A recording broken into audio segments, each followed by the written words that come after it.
to be here with you with another YouTube video on a very important topic: how I keep my creativity flowing.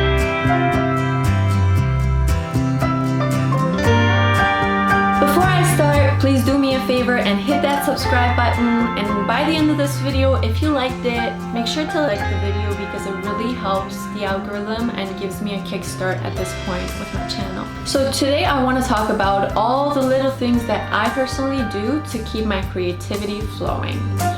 As we know, the world is constantly going through chaos. We're bombarded with different kinds of news. We read social media posts that instantly impact our moods without us even noticing that. So at times, it may actually be a challenge to keep yourself at that highest vibrational point where you can create something beautiful no matter what is happening out there in the world. And I really want to emphasize that it's about time that we all realize that we actually have to take action and consciously shift our moves into whatever state that we want to be in. It won't happen by itself. As we know, consistency is key to success, and you're gonna need to learn a few tricks to, realign yourself. So hang in there with me. Number 1.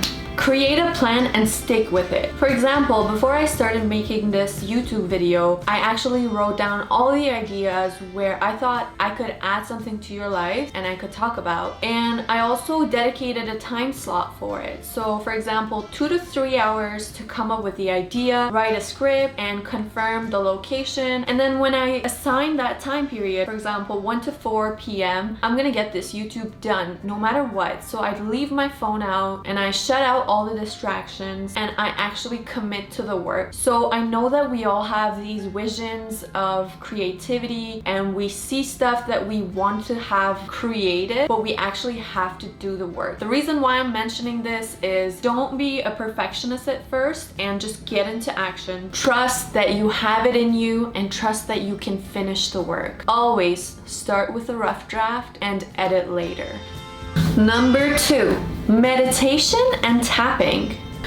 Okay, this is a no-brainer, but I really want to emphasize on it. If you don't have a peace of mind and clarity, that's when those creative blocks happen. I do at least 10 minutes of meditation every day, but when I want to work on something serious and sometimes I get overwhelmed right before it, for example, if I want to show up to a Zoom event that I'm hosting or maybe even like a performance, I have this go-to tapping coach, which I've discovered on Instagram, and she's so precious to me. The beautiful thing is, it's for free. She's just putting it out there for the world, and I really wanted to share this with you guys, although it is kind of my secret.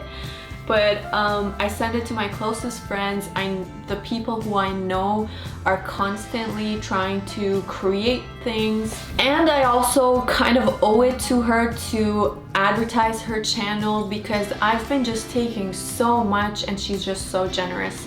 Her name is Jonna Goldenflame. She's a life coach, tapping instructor, and every time that I watch this specific video of her tapping and guiding with love and light, I immediately feel like I have the courage and inspiration to show myself to the world and therefore just dive into creation. This is actually my secret, but the wise ones among you guys will use it for yourself and keep it forever.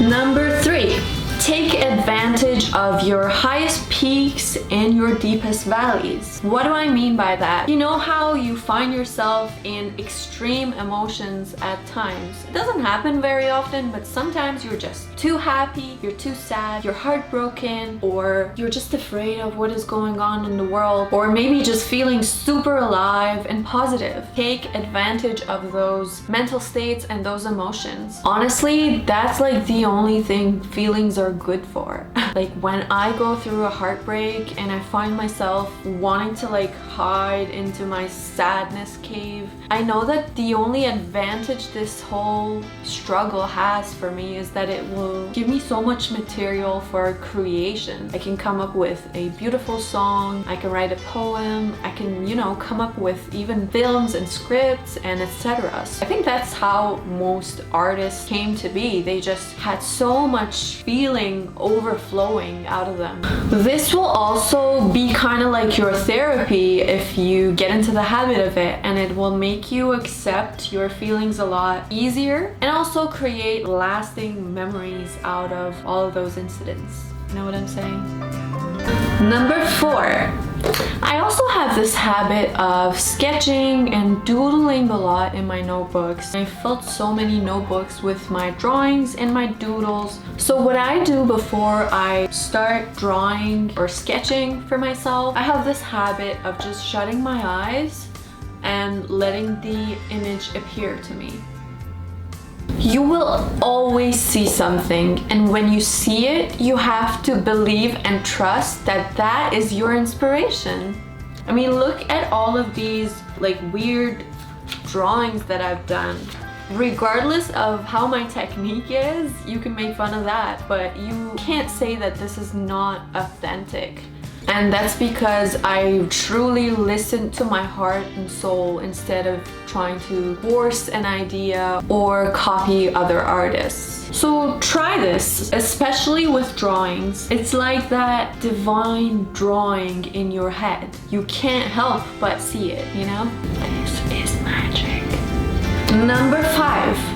Record everything and don't let anything slip by. This one actually took me a long time to accept. I just hated the idea of having to carry my phone with me all the time, but then there came a time when losing my ideas was hurting a lot more than me having to actually turn on my sound recorder. So now I'm in the habit of whenever I have this riff in my head or I'm just humming a tune and I really like it, I hit my voice memo on my phone and I record it. Like, God knows how many times I've been sitting on the bus and just like humming a melody into my phone, and maybe people around me thought it was weird, but guess what? I have beautiful melodies now. And all of these little voice memos will come in so handy when you want to actually complete a song and you just need like a little bridge idea, or you want a catchy chorus. I also take a lot of notes in my notebook. I always carry a little notebook with me everywhere, on the bus, on the train, because you never know when inspiration hits. Number 6,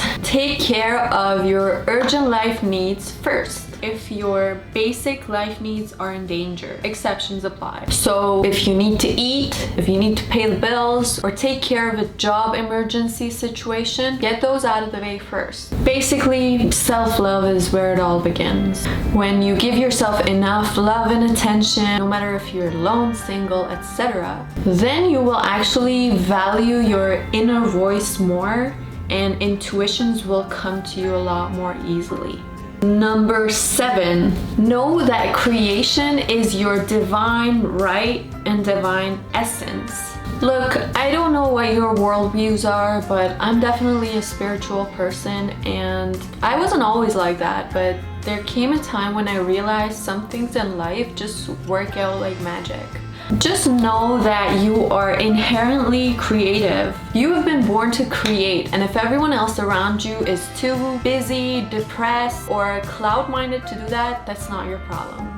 Go back to your divine self and realize that regardless of what is happening out there in the world, what everyone else thinks about you, it is your divine right to create. So create fearlessly and trust your intuitions.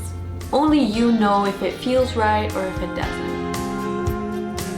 I hope these tips have pushed you in the right direction and help you get over the fear and blocks of creation. Keeping a healthy mental state is so important, so let's keep supporting each other, learn from one another, and keep the spirit alive.